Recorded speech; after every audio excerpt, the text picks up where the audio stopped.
Hello university aspirants, আশা করি তোমরা সকলে ভালো আছো। Welcome to Finance Class 1 where we will be going over the financial analysis and cash flow management. Throughout this lecture, we will be covering the evaluation of business capacity, business budgeting, break-even threshold, and free cash flow. But before jumping into today's lecture, if you guys looking for FBS exam batch, specially if you are looking for a BUP FBS exam batch as আমাদের ক্লাসগুলো English ভার্সনে conduct করা হয়, so তোমরা যদি BUP FBS এর জন্য একটা reliable and accurate exam batch খুঁজে থাকো তাহলে you are in the right spot. Me from Abir decode is launching a BUP FBS exam batch, যেখানে তোমরা পাচ্ছ accounting, finance, management and marketing এর উপর একটা কম্প্রিহেন্সিভ এক্সাম ব্যাচ প্যাকেজ, যেখানে তোমরা 18টা টপিক ওয়াইজ শর্ট এক্সাম পাবা। এই এক্সামের সিলেবাসগুলো কিন্তু আমি তোমাদেরকে গুগল শিটসে প্রোভাইড করে দিব। অ্যান্ড তোমরা 15টা ফুল এফবিএস স্ট্যান্ডার্ডের 40 মার্কসের ফুল মক এক্সাম পাবা। আর এই এক্সামগুলো কিন্তু কন্ডাক্ট করা হবে গুগল ফর্মের মাধ্যমে। আর এক্সামগুলো কিন্তু হবে টোটালি ইংলিশে, যার কারণে তোমরা কিন্তু ইংলিশ ভার্সনে এক্সাম দেওয়ার যেই প্রিপারেশন বা যে মেন্টালিটি ওইটাও বিল্ড করতে পারবা। অ্যান্ড এটা যে শুধু বিউপি এফবিএস এর জন্যই কাজ করে এমন নয়, তোমরা যারা ডিউ সি ইউনিট হইতে পারে, জেইউ ই ইউনিট হইতে পারে, আর অন্যান্য পাবলিক ইউনিভার্সিটিস যেই এফবিএস ইউনিটগুলো আছে যেখানে কমার্সের সাবজেক্টগুলোর উপর এক্সাম দিতে হয়, আর তোমরা স্পেশালি ইংলিশ ভার্সনে তোমরা কিন্তু এই এক্সাম ব্যাচগুলো ভর্তি হতে পারো। আর before getting admitted into our exam batch তোমাদের কিন্তু উচিত আমাদের রিলায়েবিলিটি অ্যান্ড অ্যাকুরেসিটা চেক করা। তো সেইটার জন্য কিন্তু আমি এখানে একটা কিওয়ার্ড দিয়ে রেখেছি, তো তোমরা কিন্তু এই কিওয়ার্ড স্ক্যান করলে একটা ফ্রি এক্সাম লিঙ্ক পেয়ে যাবে। সেইখান থেকে আগে একটা এক্সাম দিয়ে দেখতে পারো যে আমাদের কোয়েশ্চেনের স্ট্যান্ডার্ড কেমন অ্যান্ড তোমাদের পজিশনিং কী রকম, সেই ওয়াইজ ভর্তি হতে পারো। অ্যান্ড যারা ভর্তি হতে চাচ্ছ তারা স্ক্রিনে দেওয়া নাম্বারে এখনই আমাকে হোয়াটসঅ্যাপ করতে পারো। And at only BDT 500 taka you can get admitted into our exam batch. So let's move on with our today's lecture. So the basic, what is financial analysis? The financial analysis is an organized method by which financial information is systematically gathered, analyzed and evaluated. Basically financial analysis টা কি, তোমার কোম্পানির financial or মনেটারি কি অবস্থা, এই অবস্থাটা জানার জন্য সিস্টেম্যাটিক্যালি ডেটা গ্যাদার করবা, অ্যানালাইসিস করবা অ্যান্ড একটা রিপোর্ট প্রেজেন্ট করবা। In simpler word, this is what financial analysis refers to.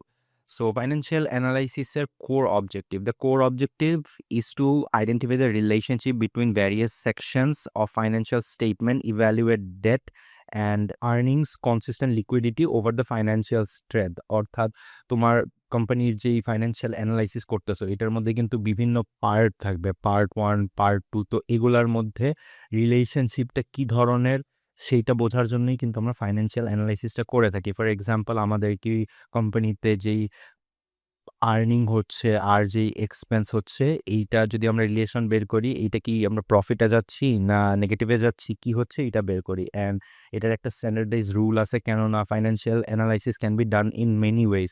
তুমি শুধু তোমার যে আর্নিং আছে সেইখান থেকে তুমি এক্সপেন্স মাইনাস করতে পারো, তুমি এক্সপেন্সকে ক্লাসিফাই করতে পারো, তুমি হয়তো এই এক্সপেন্স থেকে অনেক কিছুকে বাদ দিয়ে দিতে পারো, তুমি হয়তো এইটাকে এক্সপেন্সের ভিতর ধরবাই না। আবার অনেক ক্ষেত্রে তুমি অনেক অ্যাডিশনাল কস্টও তুমি এইটার ভিতর ধরবা যাতে তোমার ট্যাক্স বাঁচাইতে পারো। তো এক একজন কিন্তু এক এক রকমের স্ট্যান্ডার্ড ইউজ করতো আগে, যার কারণে কনফিউশন ক্রিয়েট হতো, স্পেশালি যারা ইনভেস্ট করতে চায়, কেননা তারা কোনো স্ট্যান্ডার্ড কোনো ফর্মুলা নাই যেইটার বেসিসে ইভ্যালুয়েট করবে। এই জন্য কিন্তু এখন ফাইন্যান্সিয়াল স্টেটমেন্ট তৈরি করতে গেলে, specially if you are a recognised company, you will have to maintain a standard formula যেটা প্রোভাইডেড বাই গ্যাপ। আর গ্যাপের যে ফুল ফর্ম এটা অলরেডি তোমরা আই গেস জানো, যেহেতু তোমরা কমার্সের ব্যাকগ্রাউন্ড থেকে আসো, which is generally accepted accounting principles. Alright, তো এইটা কিন্তু এমসিকিউর জন্য মুখস্থ রাখবা। This is very important for MCQ.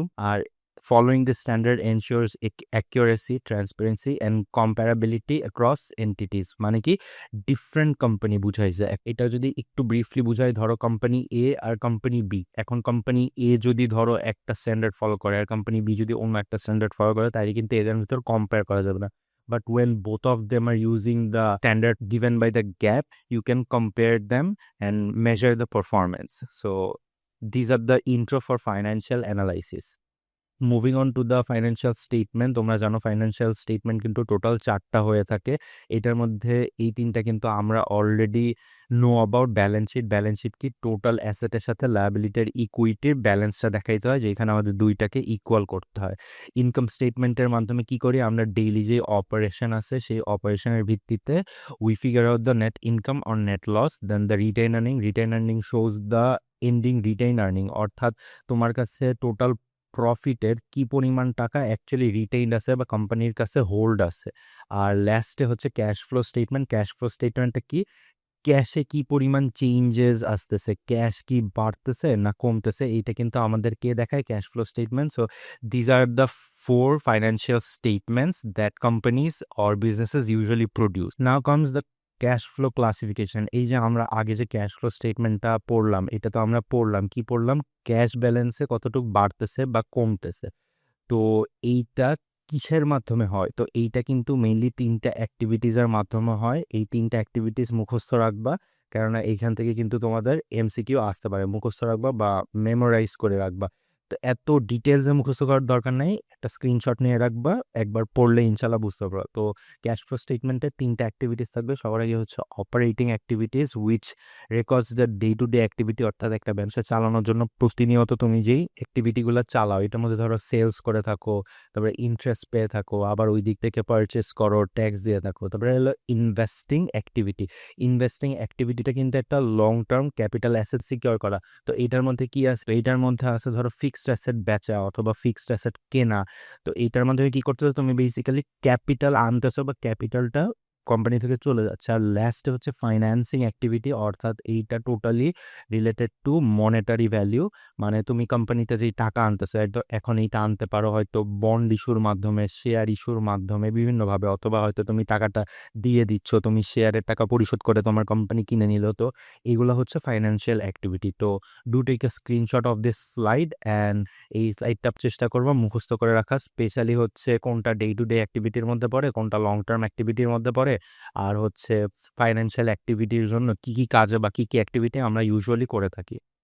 Now comes how do you actually create the cash flow? So এইটা কিন্তু তোমাদের যেই অ্যাডমিশন আছে লেস ইম্পর্টেন্ট, কেননা অ্যাডমিশনে কিন্তু টোটালি এমসিকিউ বেসড হয়। সো এই ডিটেইলটা লাগে না। তারপরে আমি জাস্ট ব্রিফলি বলে দিচ্ছি। সবার আগে ইউ ডিটারমাইন দ্য চেঞ্জেস, অর্থাৎ তুমি যেই স্টার্টিং ব্যালেন্স আছে ওইটা আইডেন্টিফাই করবা। তারপরে হচ্ছে operating cash inflow and outflow, এটাকে ইভ্যালুয়েট করবা। দেন হচ্ছে আমরা যেই 3টা অ্যাক্টিভিটি দেখলাম, ওই 3টা অ্যাক্টিভিটিকে তোমরা আইডেন্টিফাই করবা। দেন তোমরা হচ্ছে এই জিনিসগুলোকে অ্যাডজাস্ট করবা, অর্থাৎ কনসলিডেট করবা।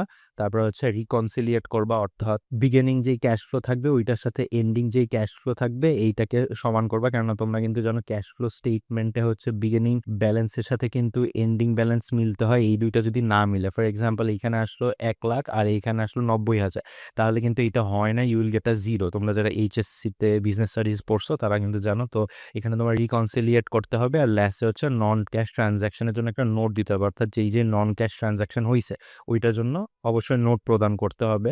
তো এই জিনিসটা এমসিকিউর জন্য হালকা দেখে রাখতে পারো। আর এই ওভারঅল টপিকটাই less important for the admission. Moving on to our next topic which is cash flow statement method. তো ক্যাশ ফ্লো স্টেটমেন্ট কিন্তু 2টা মেথডে আমরা তৈরি করতে পারি। একটা হলো ইনডিরেক্ট মেথড আর একটা হলো ডিরেক্ট মেথড।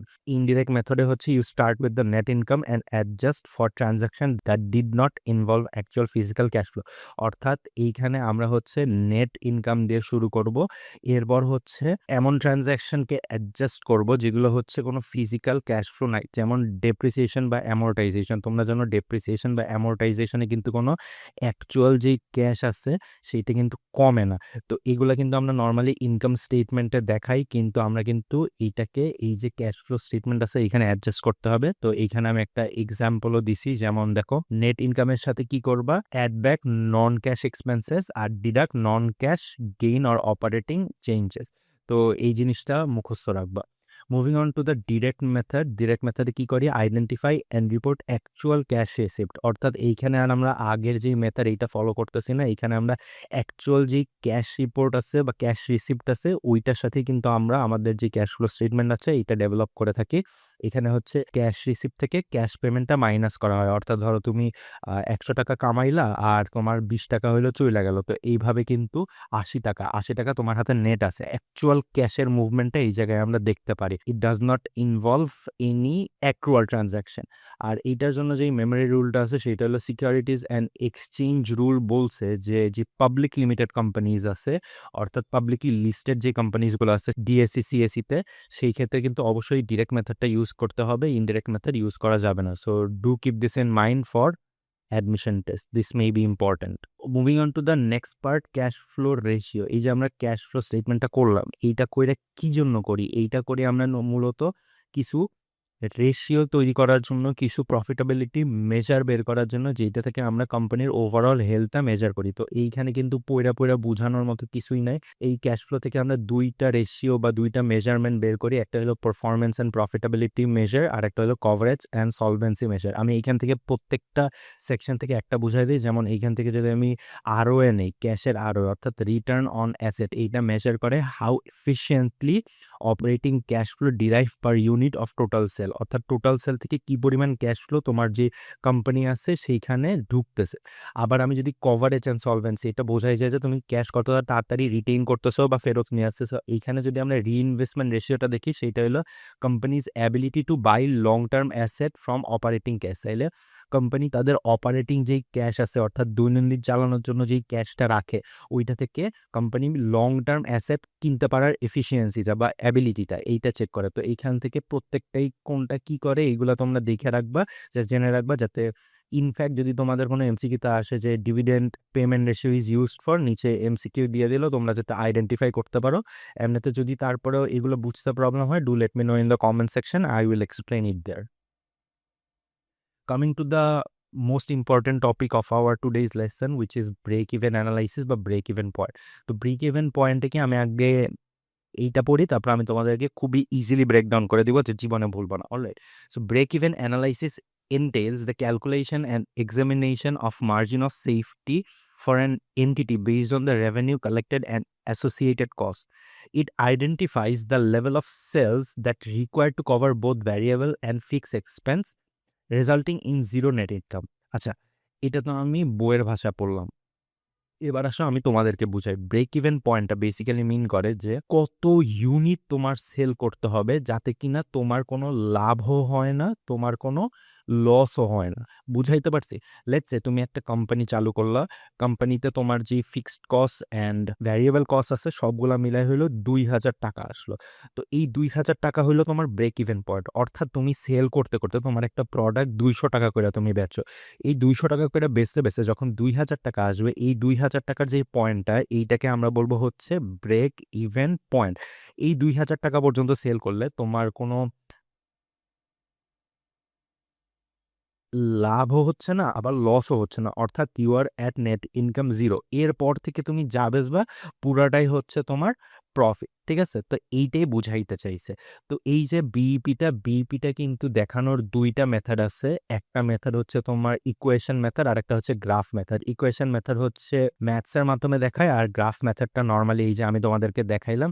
ধরো এইটা ব্রেক ইভেন পয়েন্ট, এইখান থেকে এই পর্যন্ত পুরাটাই হবে তোমার loss, no matter how much you sell. এরপর থেকে তুমি যে সেল করা শুরু করবে, এইটা পুরাটাই হবে তোমার প্রফিট। তো এইটা হচ্ছে তোমার ব্রেক ইভেন পয়েন্ট। এইটাকে তোমার বলতেছে হচ্ছে গ্রাফ মেথড। এইখানে আমরা গ্রাফের সাহায্যে দেখাই যে কোন পয়েন্টে বিপিটা আছে, কোন পয়েন্ট থেকে প্রফিট শুরু হয়, আর কতটুকু পর্যন্ত তোমরা লসে থাকো। এবার আসি আমরা ইকুয়েশন মেথডে। তো ইকুয়েশন মেথডে অ্যাজ আই অলরেডি মেনশন, আমরা একটা ফর্মুলা ইউজ করি। ফর্মুলাটা আমি এখানে দিয়ে দিয়েছি, স্ক্রিনশট নিয়ে রাখবা। ফর্মুলাটা হচ্ছে fix cost minus the selling price, অর্থাৎ তুমি যেই প্রোডাক্টটা বেচতেছো, লেটস সে প্রোডাক্টটার দাম হচ্ছে 20 টাকা। তো এই পিটা হচ্ছে সেই 20 টাকা, আর ভিটা হচ্ছে ভ্যারিয়েবল কস্ট, এখানে দেয়া আছে। বিইপি হচ্ছে break even point, FC fix cost, P হচ্ছে সেলিং পার ইউনিট কস্ট বা প্রাইস, আর ভি হচ্ছে ভ্যারিয়েবল কস্ট। আর এই বিইপিটাকে কিন্তু কিউ দিয়ে প্রকাশ করা হয়। এখন একটা ইম্পর্টেন্ট জিনিস, আমরা যখন এই বিইপিটা এই ফর্মুলা দিয়ে বের করছি, আমরা কিন্তু কোয়ান্টিটি অর ইউনিট পাচ্ছি, আমরা কিন্তু ডিরেক্টলি কোনো ডলার ভ্যালু পাচ্ছি না। তো এইখানে কিন্তু অনেকেই ভুল করে, এইটার যে ভ্যালুটা পায় ওইটাকে ওরা ডলার বলে বসায় দেয়। এইটা এমসিকিউতে আসবে, আর অবশ্যই কনফিউজ করার জন্য ডলার ভ্যালুতে দেয়া থাকবে। কিন্তু এই বিইপি যেইটা আছে, এটা কিন্তু কোয়ান্টিটি বা ইউনিট প্রতি আসে। অর্থাৎ এই বিইপি যদি ২,০০০ আসে, তার মানে বুঝতে হবে এই ২,০০০ ইউনিট সেল করতে হবে। এখন এই ২,০০০-এর পার ইউনিট যেই, লেটস সে পার ইউনিটের দাম ২ টাকা, এইটা দিয়ে গুণ করলে যে ৪,০০০ টাকাটা আসবে, ওইটা হচ্ছে ব্রেক ইভেন্টের ভ্যালিউ, মূল্য। আর এই ২,০০০টা কিন্তু একটা ইউনিট। অলরাইট? সো এই জায়গায় ভুল করা যাবে না। আচ্ছা, তো এখানে একটা ইম্প্যাক্ট অফ ভ্যারিয়েবল চেঞ্জেস আছে, এই জিনিসটাও মাথায় রাখতে হবে, এই জিনিসটা মুখস্থ রাখবা। আসলে মুখস্থ রাখার মতো কিছু নাই, এটা খুবই কমন সেন্স। সেটা হলো যদি কস্ট বাড়ে, এটা ভ্যারিয়েবল হোক আর ফিক্সড হোক, তাহলে সেই ক্ষেত্রে বিপিও বেড়ে যাবে, অর্থাৎ ব্রেক ইভেন পয়েন্টটা বেড়ে যাবে। 8 নম্বর যদি পার ইউনিট সেলিং যে প্রাইসটা আছে সেইটা তুমি বাড়া দাও, সেই ক্ষেত্রে কি হবে, বিইপিটা অর্থাৎ ব্রেক ইভেন পয়েন্টটা কমে যাবে। তো আসো এবার মার্জিন অফ সেফটি দেখি। মার্জিন অফ সেফটি হচ্ছে the actual sales exceed the break even point, অর্থাৎ লেটস সে এইটা তোমার ব্রেক ইভেন পয়েন্ট, হ্যাঁ, এইটার পর থেকে যে পয়েন্টটা আছে সেইটাকে আমরা বলতেছি এমওএস, মার্জিন অফ সেফটি, অর্থাৎ ব্রেক ইভেনের পরের যে পার্টটা থাকে, ব্রেক ইভেন এক্সিট করার পর যেই সেলটা থাকে ওইটাকে বলে আমরা মার্জিন অফ সেফটি, অর্থাৎ যে অ্যামাউন্টে এক্সিট করা যায়। তো এইটা কিন্তু বের করার দুইটা ওয়ে আছে, একটা হলো টাকা বা ডলার ভ্যালিতে বের করা, একটা হলো পার্সেন্টেজ করা। ডলার ভ্যালিতে বের করতে চাইলে টোটাল সেল থেকে জাস্ট বিপির যে সেলটা আমরা আগে যেই বের করে আসছি, এই যে ডলার ভ্যালু বের করে আসছি, এইটাকে আমরা মাইনাস করে দিব টোটাল সেল থেকে। আর এটা যদি পার্সেন্টেজ করতে চাও, সেম ফর্মুলা, এইটার নিচে জাস্ট টোটাল সেল বসাবা, এখানে দেখতে পাচ্ছ, আর পরে 100 দিয়ে গুণ করবা, তাহলে কি পাবা, তাহলে তোমরা হচ্ছে একটা পার্সেন্টেজ পাবা। তো তোমাদের কাছে যেইটা চাবে ওই ওয়াইজ তোমরা ম্যাথটা করবা। দেখো এখন এখানে একটা কোয়েশ্চেন দেওয়া আছে ব্রেক ইভেন পয়েন্টের। এখানে ব্রেক ইভেন পয়েন্টে হলো টোটাল ফিক্স কস্ট দেওয়া আছে, ইউনিট সেলিং প্রাইস দেওয়া আছে, অ্যান্ড ভ্যারিয়েবল কস্ট দেওয়া আছে। অ্যান্ড এইখানে হচ্ছে তোমাদের ম্যাথটা কইরা দেখাইছে বিইপি কত টাকা আসে। যেমনটা আগেই বলছিলাম, বিইপি কিন্তু কতটা আসতেছে, ইউনিটে আসতেছে। এরপর এই ইউনিটকে আবার দেখো, total sell price per unit কত, 30 টাকা করে। এই 30 টাকা দিয়ে গুণ করলো, গুণ করার পর 60,000 টাকা। অর্থাৎ আমি যদি বিইপি ইউনিট প্রতি দেখি তাহলে হচ্ছে আমার ইউনিট আসে 2000, আর আমি যদি টাকা ওয়াইজ দেখি আর ডলার ভ্যালিতে দেখি সেই ক্ষেত্রে আমার আসতেছে 60K। তো অবশ্যই অ্যাডমিশনের এমসিকিউ গুলো সলভ করার ক্ষেত্রে মাথায় রাখবা যে বিইপি কোনটা চাইছে, ওই ওয়াইজ তোমরা সলভ করবা প্রবলেমগুলো। Now comes the last topic of our today's lesson, which is free cash flow. তো ফ্রি ক্যাশ ফ্লো কি, আমি সোজা বাংলায় তোমাদেরকে বুঝাই। ফ্রি ক্যাশ ফ্লোটা হচ্ছে বেসিক্যালি আফটার এক্সপেন্ডিচার, অর্থাৎ একটা কোম্পানির যে এক্সপেন্ডিচার আছে, এইটা হইতে পারে তোমার ধরো ব্যবসা করার জন্য অপারেটিং যে এক্সপেন্স আছে, তুমি লেবারদের কস্ট দিলা, ইলেকট্রিসিটি বিল দাও, সব এক্সপেন্স খরচ করার পর তোমার হাতে নেট যেই ক্যাশটা পড়ে থাকে, অর্থাৎ তোমার কাছে ইউজেবল যেই ক্যাশটা পড়ে আছে, ওইটাকে আমরা বলি হচ্ছে ফ্রি ক্যাশ ফ্লো। তো ফ্রি ক্যাশ ফ্লো বের করার জন্য দুইটা মেথড আছে, একটা হলো অপারেটিং ক্যাশ ফ্লো আর একটা হলো অপারেটিং আর্নিং অ্যাপ্রোচ। তো অপারেটিং ক্যাশ অ্যাপ্রোচে কি করে, অপারেটিং ক্যাশ অ্যাপ্রোচে হচ্ছে আমরা যে ক্যাশটা আছে, শুধুমাত্র ক্যাশ কত আছে সেইটা বের করি। এইখানে হচ্ছে ক্যাশের বাইরে ধরো তোমার কিছু টাকা, তোমার 1,000 টাকা হচ্ছে তোমার কাছে বাকি আছে সব খরচ করার পরে, কিন্তু এইখান থেকে যে 200 টাকা আছে, 200 টাকা হচ্ছে তোমার অন্য একটা মানুষের কাছে আটকায় আছে, লেটস সে এটা তোমার রিসিভেবল। তো এই রিসিভেবল বা বাংলায় যদি বলি প্রাপ্য। তো এই ক্যাশ অ্যাপ্রোচে কিন্তু এই 200 টাকাকে দেখাবো না, এই ক্যাশ অ্যাপ্রোচে শুধুমাত্র 800 টাকা দেখাবো। আর যে আর্নিং অ্যাপ্রোচটা আছে এইখানে আমরা ফুল 1,000 টাকাটাই দেখাবো। এই জন্য এখানে বলা আছে যে ফিজিক্যাল ক্যাশ ফ্লো রেকর্ড করে, আর অপারেটিং যে অ্যাপ্রোচ আছে এখানে হলো অ্যাক্রুয়াল অপারেটিং প্রফিট, অর্থাৎ এখানে তোমার টোটাল যে প্রফিটটা আছে, ডাজন্ট ম্যাটার তোমার কি রিসিভেবল বা প্রাপ্যতে আছে নাকি তোমার ফুল ক্যাশে আছে, পুরা প্রফিটটাই দেখাবে ফ্রি ক্যাশ ফ্লোতে। সো এরপর আমরা এটা একটা কোয়েশ্চেন সলভ করি। দেখো এইখানে হচ্ছে তোমাদের একটা কেস দেওয়া আছে। তো এখন একটা কোয়েশ্চেন তোমাদের মাথায় আসবে যে আমি তো এখানে দুইটা দিলাম, একটা ক্যাশ অ্যাপ্রোচ দিয়ে দিলাম আর একটা আর্নিং অ্যাপ্রোচ দিয়ে দিলাম, কিন্তু এখানে কিন্তু তোমাকে কোথাও বলে নাই কোন অ্যাপ্রোচ দিয়ে করতে, ইভেন অ্যাডমিশনও তোমাকে বলবেন না। তো কিভাবে বুঝবা, তো এইখানে তোমার ফর্মুলাগুলা মুখস্থ থাকতে হবে, আর ফর্মুলার এলিমেন্টগুলা মুখস্থ থাকতে হবে। দেখো তোমার ক্যাশ অ্যাপ্রোচে দরকার পড়বে operating cash flow, interest and tax rate, capex. আবার তোমার আর্নিং অ্যাপ্রোচে দরকার পড়বে ইবিআইটি, ট্যাক্সের ডেপ্রিসিয়েশন, এনডব্লিউসিসি। তো দেখো এইখানে কি দেওয়া আছে, এখানে এবিট দেওয়া আছে, ডেপ্রিসিয়েশন দেওয়া আছে, তারপরে নেটওয়ার্কিং ক্যাপিটাল চেঞ্জ অর্থাৎ এনডব্লিউসিসি আছে, কিন্তু এখানে কিন্তু এই অপারেটিং ক্যাশ ফ্লো, ইন্টারেস্ট এগুলো দেয়া নেই। তার মানে আমরা বুঝতেই পারতেছি যে এই যে কেসটা দেওয়া আছে, এই কেসটা কিন্তু আর্নিং অ্যাপ্রোচ ফলো করে, এইটা কিন্তু ক্যাশ অ্যাপ্রোচ ফলো করে না। তো এইভাবে কিন্তু তোমাদের এলিমেন্টগুলো দেখে বুঝতে হবে কোনটা করতে হবে।